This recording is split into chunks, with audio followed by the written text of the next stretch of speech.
আজি আমি চিকেন বিৰিয়ানী বনাবৰ কাৰণে এয়া এটা পাত্ৰত চাউল তিয়াই লৈছো বাসমতি ৰাইচ এটো আধা ঘণ্টাৰ কাৰণে তিয়াই ৰাখিছো তাৰপিছত এটো পাত্ৰত এয়া মাংস লৈছো প্ৰায় আধা কেজি ওজনৰ হ'ব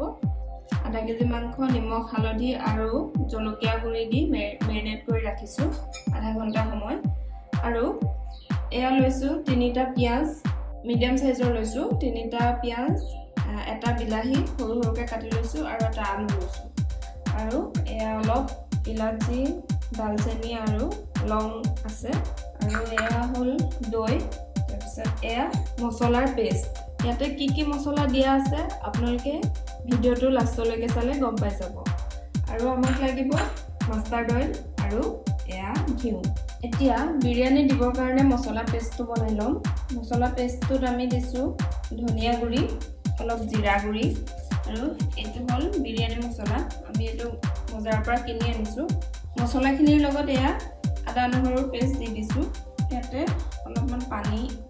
এড কৰি দিছো এয়া বিৰিয়ানী মছলা ৰেডি হৈ গ'ল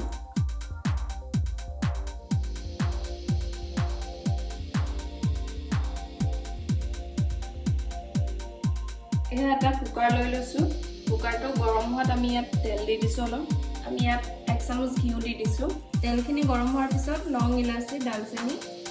আমি দি দিছো এতিয়া কাটি লোৱা পিয়াজখিনি দি দিছো কুকাৰটোত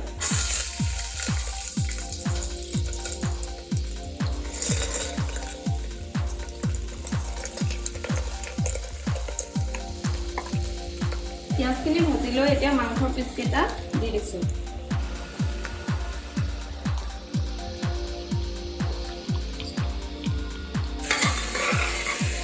মাংসখিনি 5 মিনিট সময় ফ্ৰাই কৰিব লাগিব এতিয়া কাটি লৈ বিলাহীখিনি দি দিছো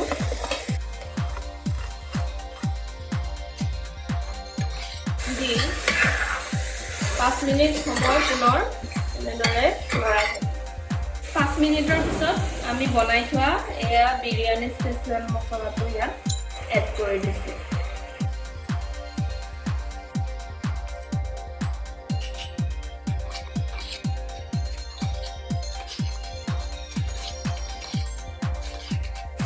এটো মেগিৰ টমেটো সস হয় অলপমান দি দিছো বেছি নহয় অকণমান এইখিনি মই দৈ লৈ লৈছো 4 চামুচ মান হ'ব এখন চামুচেৰে এতিয়া এইখিনি এড কৰি দিম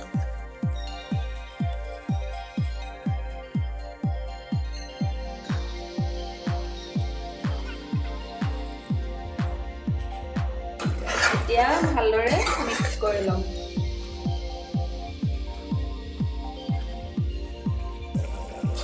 এইটো বাটিৰে আৰু এক বাটি পানী দি দিছো ইয়াত এতিয়া মাংসখিনি জোখত আৰু অলপ নিমখ দি দিলো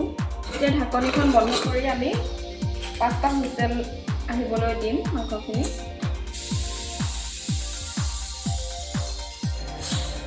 এয়া চাওক মাংস হৈ গ'ল আলু 2 পিচ দিছো আৰু চাউলখিনি দি দিছো তিয়াই থোৱা চাউলখিনি দি দিলো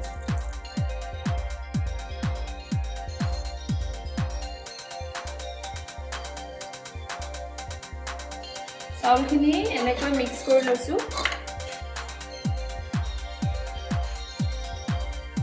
এতিয়া ঢাকনিখন বন্ধ কৰি কুকাৰটো পুনৰ গেছত উঠাই দিছো আৰু গেছটো মিডিয়ামত থৈছো আৰু এতিয়া হুইচেলটো খুলি দিম ষ্টিমটো অহালৈকে আমি হুইচেলটো খুলি ৰাখিম তাৰপিছত হুইচেলটো বন্ধ কৰি 10 মিনিট সময় ৰাখি তাৰপিছত গেছটো অফ কৰি দিম এয়া ষ্টিমটো অহা আৰম্ভ হৈছে এতিয়া আমি হুইচেলটো পুনৰ লগাই দিম এতিয়া 10 মিনিট সময়ৰ কাৰণে ৰাখি দিম তাৰপিছত অফ কৰি দিম তাৰপিছত আমাৰ চিকেন বিৰিয়ানী ৰেডি হৈছে এতিয়া ৰাইতাৰ কাৰণে আমি লৈছো দৈ এটা বিলাহী এটা পিয়াজ দুটা জলকীয়া আৰু কলা নিমখ এটো হ'ল ভেজিটেবল চপাৰ আমি এতিয়া ইয়াতে পিয়াজ বিলাহী জলকীয়া দৈ গোটেইখিনি দি মিক্স কৰিম আৰু ৰাইতাটো বনাম ইয়াতে বস্তুখিনি কাটিবৰ বাবে বহুত সুবিধাজনক হয় আপোনালোকে যদি বিচাৰে এটো Amazonৰ পৰা কিনিব পাৰে আমি ডেসক্ৰিপচনৰ লিংকটো দি থৈছো আপোনালোকে যদি ইচ্ছা কৰে চাব পাৰে পিঁয়াজ আৰু বিলাহীখিনি অলপ মিডিয়াম সাইজত কাটি লৈছোঁ আৰু এতিয়া দি দিছোঁ আৰু লগতে দৈখিনিও দি দিছোঁ এটা কলা নিমখ দি দিছোঁ এয়া আমাৰ ৰাইতা ৰেডি হৈ গ'ল এতিয়া আমি বিৰিয়ানীটো কেনেকুৱা হৈছে চাই লওঁ আহক আমাৰ বিৰিয়ানী ৰেডি হৈ গ'ল চিকেন বিৰিয়ানী